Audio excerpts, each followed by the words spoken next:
ఈ చిన్నారి పాప అమ్మాయి పేరు ప్రసన్న 11 ఏళ్ల వయస్సు 5th క్లాస్ చదువుతా ఉంది.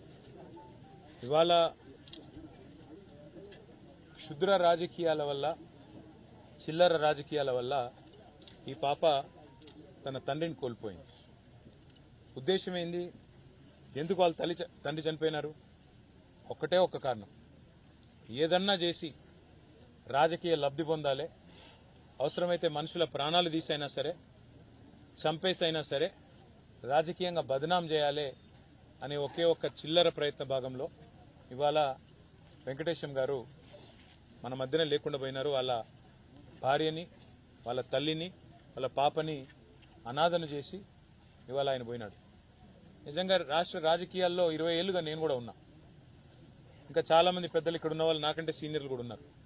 నేను ఎన్నడూ ఇంత దిగజారిన రాజకీయం, ఇంత దరిద్రపుగొట్టు రాజకీయం మేము ఎన్నడూ జీవితంలో కూడా చూడలేదు. వాళ్ళ పాప అక్కడ ఏడుస్తూ ఉంటే మా నాన్న రాలేదు అని చెప్పి 3 రోజులు నేను తినలేదని చెప్తుంటే నిజంగా మనసున్న మనిషి ఎవడైనా సరే కళ్ళల్లో నీళ్లు తిరగక మానవ, గుండె ద్రవించక మానదు. అట్లాంటి ఒక పరిస్థితి. నాకు అర్థం కాదల్లా ఒకటే, మమ్మల్ని రాజకీయంగా ఎదుర్కోవాలి అనుకుంటే ఎన్నికల్లో తలపడొచ్చు, లేదా నాయకులతో విమర్శలు చేయొచ్చు, మీరు ఆల్రెడీ చేస్తున్నట్టుగా కేసులు పెట్టొచ్చు, వేధించవచ్చు. కానీ మధ్యలో సామాన్యులను సమిధలుగా చేసి, సామాన్యులను బలిపశువులు చేసి వాళ్ళ జీవితాలు ఆగం చేస్తే ఏమొస్తుంది అని చెప్పి నేను కాంగ్రెస్ పార్టీ నాయకులను అడుగుతా ఉన్నాను.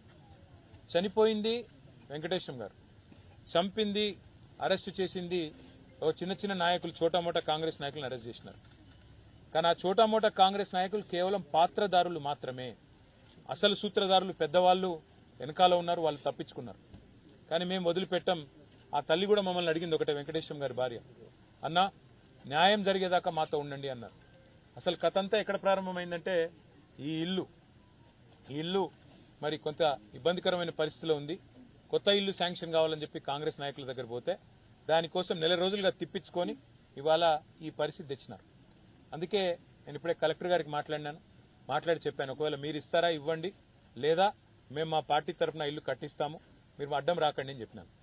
రెండవది, ఒక 3 లక్షల రూపాయలు ఆ పాప మరి పెరిగిన తర్వాత, ఇప్పుడు 11 ఏళ్ల పాపకి మేజర్ అయిన తర్వాత 18 ఏళ్ల తర్వాత అది మెచ్యూర్ అయ్యేటట్టు ఒక 3 లక్షల రూపాయలు పాప పేరు మీద డిపాజిట్ కూడా చేశాం. దాంతోపాటు ఆ పాప చదువులకు ఆటంకం కలగకుండా అమ్మాయి ఏ స్కూల్లో అయితే చదువుతుందో, ఇప్పుడు ప్రస్తుతం 5వ తరగతిలో ఉంది, ఆ స్కూల్ యొక్క కరెస్పాండెంట్తో కూడా నేను మాట్లాడాను. 10th వరకు మొత్తం అన్ని రకాలుగా ఎలాంటి ఫీజు కానీ ఇంకోటి కానీ లేకుండా నేను పర్సనల్గా బాధ్యత తీసుకుంటా అని చెప్పి, నా పాప తర్వాత ఏం చదువుకుంటా అన్నా కూడా నేను చదివిస్తా అని చెప్పి కూడా ఆ తల్లికి మాట ఇచ్చిన. అట్లాగే కొంత ఆర్థిక సాయం కూడా, వారికి తక్షణార్థిక సాయం కింద కూడా కొంత పార్టీ తరఫున చేయడం జరిగింది. కానీ బాధ అనిపిస్తా ఉంది, ఇవాళ రాష్ట్రంలో ఎన్నడూ ఇలాంటి చిల్లర రాజకీయం, ఇంత చిచోర రాజకీయం మేము ఎన్నడూ చూడలేదు. సామాన్యుల్ని చంపేసి రాజకీయ లబ్ధి పొందాలని, చంపి ఆత్మహత్యగా చిత్రీకరించాలనే చిల్లర ప్రయత్నం ఏదైతే ఇక్కడ స్థానిక సిరిసిల్ల కాంగ్రెస్ నాయకత్వం చేసిందో ఇది ఎన్నటికీ కూడా క్షమించరాని ఒక నేరం. ఎన్నడూ కూడా ఏ సభ్య సమాజంలో ఎవరు కూడా అసహించుకునే ఒక దుర్మార్గమైన పరిస్థితి. నేను అందుకే పోలీస్ అధికారులను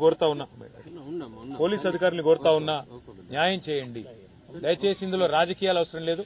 దీని వెనుక ఎంత పెద్దవారున్నా వారిని బయటికి తీసుకొని రండి, ఈ కుటుంబానికి న్యాయం చేయాలని చెప్పి నేను సిరిసిల్ల ఎమ్మెల్యేగా, వారి ఫ్యామిలీకి మాటిచ్చిన ఒక సోదరుడుగా, ప్రజాప్రతినిధిగా డిమాండ్ చేస్తా ఉన్నా. వదిలిపెట్టం. ఆ కుటుంబానికి న్యాయం జరిగేదాకా కుటుంబం వెంబడ ఉంటాం. ఆ పాప మళ్లీ పెద్దగా అయ్యేదాకా కూడా నేను స్వయంగా అండగా ఉంటా అని చెప్పి కూడా మాట ఇస్తూ, ఈ నేరం వెనుక, ఈ కుట్ర వెనుక, కుట్ర చేసిందెవరు, నేరం చేసిందెవరు, ఇవాళ కొంతమంది అందులో తప్పిస్తా ఉన్నారు. 5గురిని అరెస్ట్ చేసినట్టు చేసి 2 మాత్రం ఇవాళ రిమాండ్కు పంపించి మిగతా 3 స్టేషన్ బెయిల్ ఇచ్చి తప్పించారు. మరి ఇంత ఘోరమైన క్రైమ్లో కూడా, ఒక మర్డర్లో కూడా ఇవాళ ఈ రకంగా మరి అధికారులు వారిని కాపాడే ప్రయత్నం చేస్తా ఉన్నారంటే దీని వెనుక పెద్దవారి ఒత్తిళ్లు ఖచ్చితంగా ఉన్నాయి. అవి బయటికి రావాల్సిందే. వారికి న్యాయం జరిగేదాకా వదిలిపెట్టము, తప్పకుండా వెంబడబడతామని చెప్పి మళ్ళొకసారి తెలియజేస్తూ, మీడియా కూడా మరి నిన్న మొన్న ఈ విషయం వెలుగులోకి తీసుకురావడంలో చాలా సహకరించింది, వాస్తవాలు బయటపెట్టడంలో సహకరించింది. మీడియా మిత్రులకు కూడా వారికి ధన్యవాదాలు తెలియజేస్తూ, ఆ కుటుంబానికి మేమందరం కూడా సమిష్టిగా అండగా ఉంటామని మరొకసారి తెలియజేస్తాం. Thank you. జై కేటీఆర్.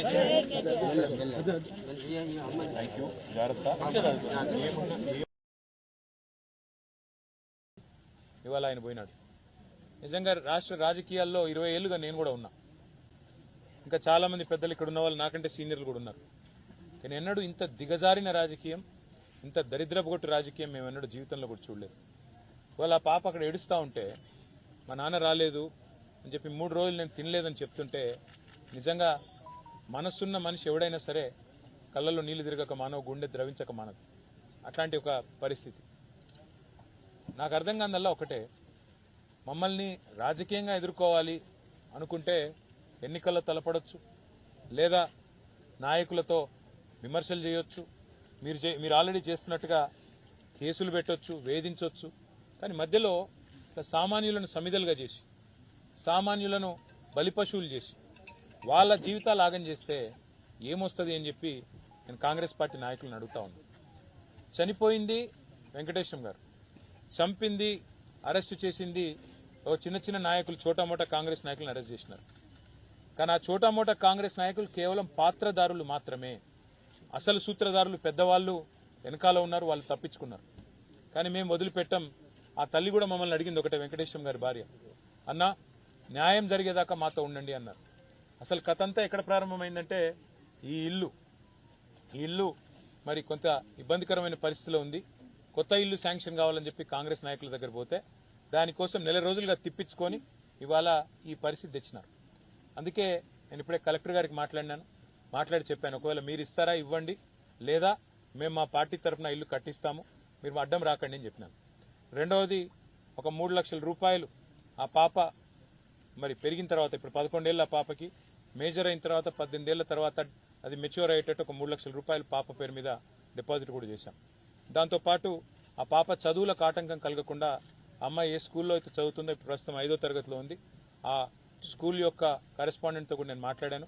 10th వరకు మొత్తం అన్ని రకాలుగా ఎలాంటి ఫీజు కానీ ఇంకోటి కానీ లేకుండా నేను పర్సనల్గా బాధ్యత తీసుకుంటా అని చెప్పి, నా పాప తర్వాత ఏం చదువుకుంటా అన్న కూడా నేను చదివిస్తా అని చెప్పి కూడా ఆ తల్లికి మాట ఇచ్చిన.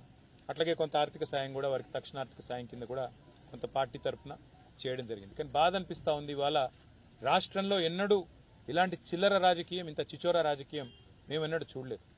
సామాన్యుల్ని చంపేసి రాజకీయ లబ్ధి పొందాలని, చంపి ఆత్మహత్యగా చిత్రీకరించాలనే చిల్లర ప్రయత్నం ఏదైతే ఇక్కడ స్థానిక సిరిసిల్ల కాంగ్రెస్ నాయకత్వం చేసిందో, ఇది ఎన్నటికీ కూడా క్షమించరాని ఒక నేరం.